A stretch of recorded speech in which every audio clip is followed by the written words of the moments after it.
दोस्तों इस वीडियो में हम ऐसी 5 खूबियाँ देखने वाले हैं जो स्टॉक मार्केट से पैसे बनाने वालों में होती है। तो कौन सी वो 5 खूबियाँ हैं एक एक करके इस वीडियो में हम देखेंगे।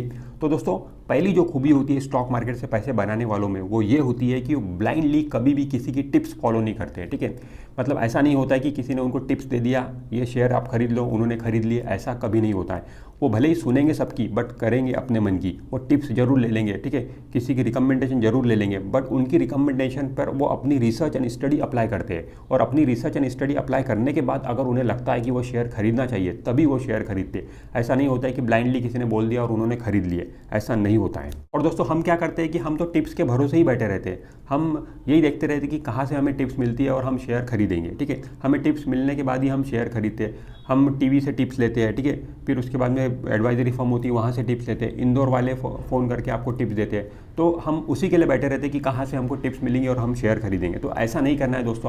आपको स्टॉक मार्केट में सुनना सबकी है, ठीक है, रिकमेंडेशन आपको इधर उधर से आ रही है, सबकी रिकमेंडेशन आप सुनो, सबकी टिप्स सुनो, बट कोई भी शेयर खरीदने के पहले आपको अपनी खुद की स्टडी वहाँ पर अप्लाई करना जरूरी है, खुद का रिसर्च वहाँ पर अप्लाई करना जरूरी है। और आपकी खुद की रिसर्च एंड स्टडी अप्लाई करने के बाद अगर आपको लगता है कि वो शेयर खरीदना चाहिए तभी आपको वो शेयर खरीदना चाहिए।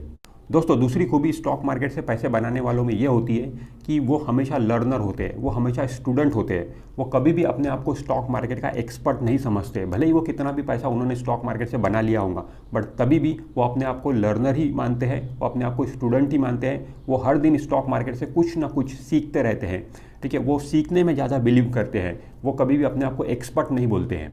वो दोस्तों हमेशा स्टॉक मार्केट को सुप्रीम मानते हैं। स्टॉक मार्केट सबसे बड़ा है, ठीक है, स्टॉक मार्केट से आगे हम नहीं जा सकते हैं, स्टॉक मार्केट सुप्रीम है, उनका ऐसा मानना होता है। और वो अपनी गलतियों से सीखते हैं, दूसरों की गलतियों से भी सीखते हैं। जब आप खुद की गलतियों से सीखते हैं तो उसमें टाइम लगता है, बट जब हम दूसरों की गलतियों से सीखते हैं तो हम कम टाइम में ज़्यादा सीख सकते हैं। ठीक है, तो हमें दूसरों की गलतियों से ज़्यादा सीखने की कोशिश करना चाहिए। और हम में से कई लोग तो क्या है कि थोड़ा बहुत उन्होंने स्टॉक मार्केट से अगर प्रॉफिट बना लिया तो वो अपने आप को एक्सपर्ट समझने लगते हैं, वो अपने आप को बिल्कुल भगवान समझने लगते हैं कि मेरे को स्टॉक मार्केट के बारे में सब कुछ आता है, अब मैं कोई भी शेयर खरीदूंगा तो उसमें मुझे प्रॉफिट ही होगा। फिर वो क्या करते हैं कि सब कुछ बेच बाच के स्टॉक मार्केट में पैसा लगा देते हैं, नहीं है पैसा तो लोन लेकर लगा देते हैं। ठीक है, तो इस तरीके का वो डिसीजन लेते हैं। तो ऐसा डिसीजन हमें कभी भी नहीं लेना है, कभी भी अपने आप को एक स्टॉक मार्केट का एक्सपर्ट नहीं समझना है। स्टॉक मार्केट में कोई भी एक्सपर्ट नहीं है, चाहे कितने से भी कितना बड़ा हो, चाहे उसने कितना भी बड़ा प्रॉफिट बना लिया हो, तब भी वो स्टॉक मार्केट का एक्सपर्ट नहीं है। स्टॉक मार्केट एक ऐसी जगह है जहाँ पर आपको हर रोज कुछ ना कुछ नया सीखने को मिलेगा ही मिलेगा। तो फिर तो आप यहाँ पे स्टूडेंट हुए ना। एक्सपर्ट तो उसे बोला जाता है जिसे हर चीज़ आती है, ठीक है, जिसका डिसीजन कभी फेल नहीं होगा, जो भी मतलब करेगा सही होगा। बट ऐसा स्टॉक मार्केट में नहीं होता। स्टॉक मार्केट में हर आदमी फेल होते रहता है, ठीक है। तो स्टॉक मार्केट का एक्सपर्ट कोई नहीं है। आपको भी स्टॉक मार्केट का एक्सपर्ट अपने आप को नहीं मानना है। यहाँ पे आपको स्टूडेंट बनकर ही रहना है, यहाँ पे आपको लर्नर बनकर ही रहना है। दोस्तों तीसरी खूबी पैसे बनाने वालों में ये होती है कि वो कभी भी प्रॉफिट बुक नहीं करते, वो हमेशा लॉस बुक करते हैं। ठीक है, देखिए आपको समझना होगा कि मान लो कोई शेयर आपने अपने पोर्टफोलियो में 2-3 साल से लेकर रखा है, लेट्स टेक मान लो 3 साल से कोई शेयर आपके पोर्टफोलियो में है, उसमें अगर आपको प्रॉफिट हो रहा है तो प्रॉफिट आपको क्यों हो रहा होगा?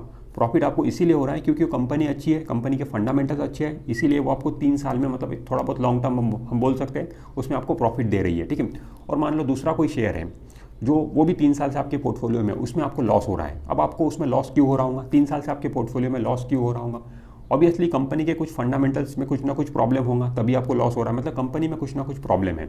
तो हमें ऐसे कंडीशन में कौन सी कंपनी से एग्जिट लेना चाहिए, ठीक है, मतलब कौन सा शेयर बेचना चाहिए? तो ऑब्वियसली जिसमें हमें लॉस हो रहा है वो हमें बेच के बाहर निकालना चाहिए, ना कि जिसमें प्रॉफिट हो रहा है। ठीक है, तो जो हमें प्रॉफिट दे रहा है वो तो हीरा है, हीरा तो हमें हमारे पोर्टफोलियो में हमेशा रहना चाहिए। ठीक है, आज हम वो मान लो अगर शेयर 100 का 200 हुआ होगा, वो कल 200 का 400 होगा, 400 का 800 होगा, आगे बढ़ता चला जाएगा। ठीक है, तो वो हीरा है, वो आपको प्रॉफिट हमेशा देता रहेगा। ठीक है, तो उसको बाहर निकालने की ज़रूरत नहीं है। जिसमें आपको लॉस हो रहा है, ठीक है, जिसमें आपको लॉस हो रहा है वो कचरा है। ठीक है, तो हमें अपने पोर्टफोलियो से कचरा बाहर निकाल के फेंकना चाहिए, ना कि हीरे बाहर निकाल के फेंकना चाहिए। बट हम उल्टा करते हैं। हम क्या करते हैं कि जो शेयर में हमें प्रॉफिट हो रहा है, थोड़ा बहुत भी प्रॉफिट हो रहा है, तो हम छोटा मोटा प्रॉफिट बुक करके वो शेयर से एग्जिट ले लेते हैं। ठीक है, और जो शेयर में हमें लॉस हो रहा है, लॉस हम बुक करना ही नहीं चाहते। ठीक है, लॉस तो हमें चाहिए ही नहीं, वो शेयर पड़ा रहता है। ठीक है, वो जब तक पड़ा रहता है हमारी सोच ऐसी रहती है कि जब तक वो शेयर मुझे प्रॉफिट में नहीं आएगा तब तक मैं उसे बेचूंगा नहीं। ठीक है, 100 में लिया था, अगर 50 हो गया तो हम बेचते ही नहीं है। ठीक है, जब तक वो वापस 100 नहीं आएगा, या थोड़ा बहुत हम तो ये सोचते हैं कि थोड़ा बहुत ब्रोकरेज भी मेरा उससे निकल जाए तो 100 मतलब 100 में लिया था 101 102 आएगा तभी मैं उसे बेचूंगा, तब तक तो बेचूंगा ही नहीं। तो ऐसी सोच हमारी नहीं होनी चाहिए। हमेशा 2-3 साल से कोई शेयर आपके पोर्टफोलियो में जिसमें आपको लॉस हो रहा है, उससे आपको एग्जिट लेना है। वो कंपनी में प्रॉब्लम है, कंपनी के फंडामेंटल्स में प्रॉब्लम है। प्रॉफिट वाले शेयर से आप एग्जिट मत लो। प्रॉफिट वाले शेयर से एग्जिट आपको तभी लेना है जब आपका को फाइनेंशियल गोल, मतलब जिस पर्पस से आपने पैसा डाला था वो निकालने का टाइम आ गया, तभी आपको वहाँ से बाहर निकलना है। दोस्तों इसके बाद में चौथी खूबी पैसे बनाने वालों में ये होती है कि वो कभी भी शेयर का भाव देखकर शेयर नहीं खरीदते हैं, वो शेयर की वैल्यू देखकर शेयर खरीदते हैं। तो हमें भी हमेशा शेयर की वैल्यू देखकर शेयर खरीदना चाहिए, शेयर का भाव नहीं देखना चाहिए। शेयर का भाव तो कुछ भी हो सकता है, वो 100 रुपये भी हो सकता है, 10,000 रुपये भी हो सकता है, ठीक है। तो हमेशा क्वालिटी कंपनी हमें खरीदना है, ठीक है, क्वालिटी स्टॉक हमें खरीदना है, भाव शेयर का नहीं देखना है। तो भाव तो कुछ भी हो सकता है, तो मार्केट प्राइस है, ठीक है। शेयर की वैल्यूएशन हमें देखना है, कंपनी की वैल्यूएशन हमें देखना है। और हमारा कैसा कि दोस्तों जितना छोटे प्राइस का शेयर रहता है उतना हमें वो अच्छा लगता है, ठीक है। जितना पेनी स्टॉक रहेगा उतना हमें अच्छा लगेगा, जितना उसका प्राइस कम रहेगा, 5 रुपये 10 रुपये, तो हमें बहुत अच्छा लगता है। जितना शेयर का प्राइस कम उतना ज़्यादा वो हमें पसंद होता है, ठीक है। देखिए दोस्तों, शेयर के प्राइस को देख के आप शेयर को सिलेक्ट मत करो, ठीक है। शेयर की क्वालिटी देखकर शेयर को सिलेक्ट करो, कंपनी के फंडामेंटल देखो, कंपनी की वैल्यू को आप समझो, तब वो शेयर में आप पैसा लगाओ, ठीक है। उसका शेयर का भाव मत देखो, शेयर की वैल्यू देखो, कंपनी की वैल्यू देखो। देखिए दोस्तों, आप सस्ता शेयर खरीदोगे तो वो सस्ता बिकेगा, महंगा शेयर खरीदोगे तो वो महंगा बिकेगा। दोस्तों इसके बाद में 5वीं खूबी स्टॉक मार्केट से पैसे बनाने वालों में ये होती है कि वो तूफान में भी खड़े रहते हैं। इसका मतलब ये है कि जब स्टॉक मार्केट क्रैश करता है तब भी वो खड़े रहते हैं, अपनी होल्डिंग सेल नहीं करते हैं। जैसे कि आप देखते हो जब तूफान आता है तो तूफान में क्या होता है कि जो कमज़ोर पेड़ होते हैं वो गिर जाते हैं, बट जो मजबूत पेड़ होता है वो गिरता नहीं है। वो हिलेगा ढुलेगा, ऊपर नीचे होगा, बट वो गिरता नहीं है, वो मजबूती से खड़ा रहता है। ठीक उसी तरीके से स्टॉक मार्केट से पैसे बनाने वाला भी जब मार्केट क्रैश करता है तो मजबूती से खड़ा रहता है, ठीक है। वो ग्रीड एंड फियर वहाँ पे करता नहीं है, घबराता नहीं है, ठीक है।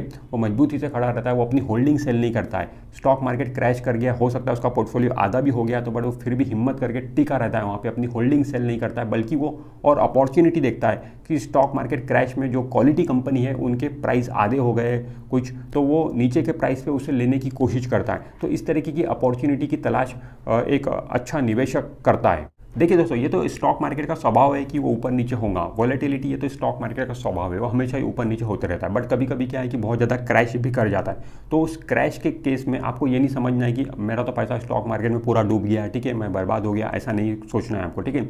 आपको स्टॉक मार्केट पर भरोसा रखना है। देखिए स्टॉक मार्केट क्रैश करता है, कई बार स्टॉक मार्केट ने क्रैश किया है, बट स्टॉक मार्केट हाई भी बनाता है, ठीक है, अच्छे दिन भी दिखाता है आपको। तो आपको पेशेंस रख के होल्ड करना है। आपको यही सोचना है कि स्टॉक मार्केट क्रैश किया तो कुछ दिनों के लिए ये है, ठीक है, वापस से सारी चीज़ें अच्छी हो जाती है और वापस से स्टॉक मार्केट ऊपर जाता है, आपका पैसा बनना शुरू हो जाता है, ठीक है। तो स्टॉक मार्केट में पेशेंस बहुत ज़रूरी है। तो दोस्तों, अगर आपको स्टॉक मार्केट में सफल होना है और स्टॉक मार्केट से बहुत ज़्यादा पैसा कमाना है तो ये 5 खूबियाँ आपको अपने अंदर लानी होंगी और उसको इम्प्लीमेंट करनी होंगी। दोस्तों इस वीडियो में हमने 5 खूबियाँ ये देखी। पहली खूबी हमने ये देखी कि जो पैसे बनाने वाले लोग हैं वो कभी भी दूसरों की टिप्स को फॉलो नहीं करते, वो खुद की रिसर्च एंड स्टडी करते हैं। वो दूसरी टिप्स हमने ये देखी कि वो हमेशा लर्नर होते हैं, स्टूडेंट होते हैं, कुछ ना कुछ सीखने की कोशिश करते हैं, ठीक है। तीसरी टिप्स हमने ये देखी कि स्टॉक मार्केट में वो कभी भी प्रॉफिट बुक नहीं करते, लॉस बुक करते। इसका मतलब यह है कि वो ख़राब कंपनी को अपने पोर्टफोलियो से निकाल कर बाहर करते, अच्छी कंपनी को वो लोग सेल नहीं करते हैं। उसके बाद में चौथी खूबी हमने ये देखी कि वो शेयर का भाव नहीं, शेयर की वैल्यू देखकर शेयर खरीदते हैं, ठीक है। शेयर का वैल्यूएशन, कंपनी का वैल्यूएशन, फंडामेंटल्स देखकर शेयर खरीदते हैं। शेयर का भाव कुछ भी हो सकता है। उसके बाद में 5वीं खूबी हमने ये देखी कि वो स्टॉक मार्केट क्रैश में भी, जब मार्केट क्रैश करता है तब भी वो डटे रहते हैं, खड़े रहते हैं, अपनी होल्डिंग सेल नहीं करते, घबराते नहीं है। तो दोस्तों आप कमेंट करके बताइए ये 5 खूबियों में से कौन सी खूबी आपको सबसे ज़्यादा अच्छी लगी। This is Imran Shaikh signing of.